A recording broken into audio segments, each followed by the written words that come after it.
पता नहीं चला। निकल जाओ 12 बजे, अमित शाह से बोलो निकल जाए सड़क पे, यहाँ पता चल जाएगा रात में 12 बजे गहना लाद के अगर बगैर सुरक्षा के चले जाए तो। इसलिए खोखली बात है, बड़ी बड़ी बात है। चुनाव आएगा तो स्कूल की बात नहीं करते, चुनाव आएगा तो अस्पताल की बात नहीं करते, चुनाव आएगा तो नौकरी देने की बात नहीं करते।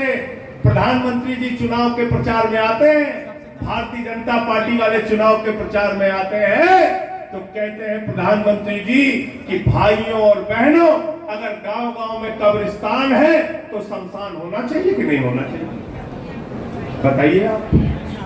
केजरीवाल जाते हैं चुनाव प्रचार में तो कहते हैं गांव गांव में बिजली होनी चाहिए कि नहीं होनी चाहिए, स्कूल होना चाहिए कि नहीं होना चाहिए, अस्पताल होना चाहिए कि नहीं होना चाहिए। मोदी जी चुनाव प्रचार में जाते हैं तो कहते हैं भाइयों और बहनों, गांव गांव में शमशान होना चाहिए कि नहीं होना चाहिए। बताओ, शमशान चाहिए क्या आपको? शमशान चाहिए क्या? हमें शमशान नहीं चाहिए, हमें अपने बच्चों के चेहरे पर खुशहाली चाहिए। ये सब शमशान और कब्रिस्तान की राजनीति में तुम बहुत फंसा चुके मोदी जी, तुमको कोई काम नहीं करना इस देश के लिए। और भाजपाइयों का तो एक ही नारा है, परसों कविता पढ़ी गई, कौन सी? उठो लाल अब पार्टी तोड़ो, उठो लाल अब। एक ही काम है मोदी जी। 4 दिन पहले भोपाल में कहते हैं एनसीपी वालों ने 70,000 करोड़ का घोटाला किया है, सिंचाई घोटाला किया है, खनन घोटाला किया है, कॉपरेटिव बैंक का घोटाला किया है, मोदी ने घोटाला पकड़ लिया है। 4 दिन के बाद हम देख रहे हैं वही अजीत पवार उप मुख्यमंत्री की शपथ ले रहे, वही हसन मुशर्रफ मंत्री की शपथ ले रहे, वही छगन भुजबल जो जेल की हवा खा चुका है वो मंत्री की शपथ ले रहा। तो मैंने कहा पिछले 8 साल में किसी वॉशिंग पाउडर की बिक्री हुई हो ना हुई हो, एक वॉशिंग पाउडर पूरे हिंदुस्तान में मशहूर हो गया, मोदी वॉशिंग पाउडर। और उस मोदी वॉशिंग पाउडर का नारा क्या है? खड़ी डिटर्जेंट वालों का नारा चुरा लिया, उसका नारा है सारे दाग और पाप चुटकियों में धुले, पहले इस्तेमाल करें फिर विश्वास करें, मोदी वॉशिंग पाउडर। और कितना बढ़िया काम करता है ये मोदी वॉशिंग पाउडर। हेमंत विश्व शर्मा पे आसाम में हजारों करोड़ का घोटाला लगा, उसको वहां मुख्यमंत्री बना दिया।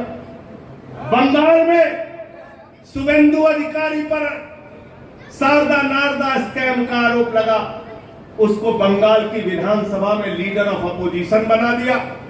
मुकुल राय पर बंगाल में शारदा नारदा स्कैम का आरोप लगा, उसको अपनी पार्टी का राष्ट्रीय उपाध्यक्ष बना दिया। शिवराज सिंह पर व्यापम का घोटाला लगा, ईडी सीबीआई की जांच इन सारे नेताओं पे चली, उनको मध्य प्रदेश का मुख्यमंत्री बना दिया। येदियुरप्पा पे माइनिंग घोटाले का आरोप लगा, सीबीआई ईडी की जांच चली, उनको कर्नाटक का मुख्यमंत्री बना दिया। रेड्डी ब्रदर्स पर माइनिंग घोटाले का आरोप लगा, उनको अपनी पार्टी में लाकर उनको मंत्री बनाने का काम किया।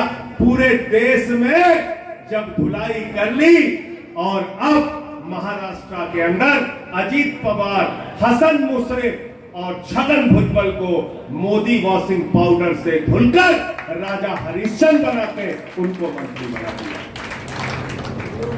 हमको तो डर लगता है भाजपाइयों से, हमको तो डर लगता है। जब बोलते हैं गुनाह के खिलाफ मोदी जी, जब बोलते हैं अपराध के खिलाफ, जब बोलते हैं भ्रष्टाचार के खिलाफ, तो मेरे मन में डर लगता है कि कहीं ऐसा ना हो किसी दिन नरेंद्र मोदी जी दाऊद इब्राहिम को भी बीजेपी की टोपी पहना।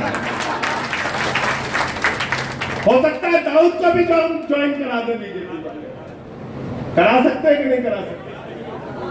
अभी एक दिन भ्रष्टाचार पे भाजपाई बोल रहे थे तो मैंने कहा भाजपाइयों अब भ्रष्टाचार पे मत बोला करो, जिस छगन भुजबल की मुर्दाबाद लगा रहे थे उसको माला पहना रहे हो, जिस अजीत पवार की मुर्दाबाद लगा रहे थे उसको माला पहनवा रहे हो।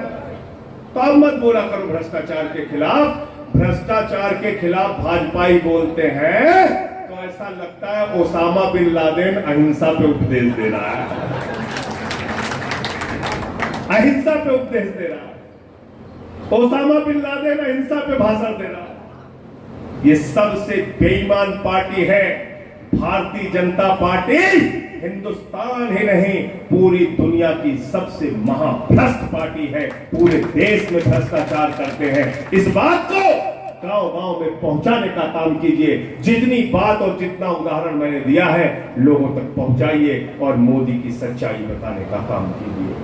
तैयार है इसके लिए? तैयार है? और क्या करते हैं? कहते भारत माता की जय। तो मैंने तो एक दिन